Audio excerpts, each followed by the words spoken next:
all the questions, I guess, that are being raised now in the Arab world, okay, for the first question being the relationship between the Republic and Islam, the relationship between the state and the clergy, how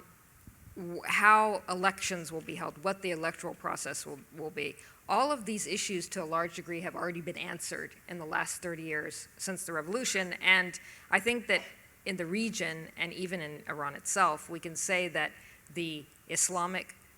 state has failed, that the whole sort of theories upon which the Islamic State, at least in Iran, were founded have failed. And I think that just sort of going back 30 years ago,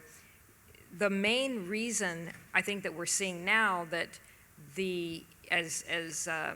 famous Ayatollah, a dissident Ayatollah who died recently, as he said right after the demonstrations of 2009, before his death, he said that Iran is no longer Islamic and it's no longer a republic. And I think that that is a great, it's a great insight into what's happened over the last 30 years. And the way the story began of Iran, to some degree, was already flawed in terms of Shiite theology, because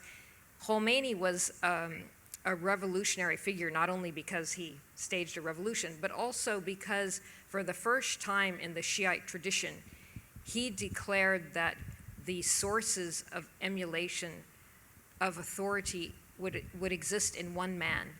And before that, Shiite theology had determined that the sources of authority were none other than the 12 imams. So in declaring that a supreme clerical leader, God's representative on earth, would be the sole source of authority, was already revolutionizing centuries of Shiite theology.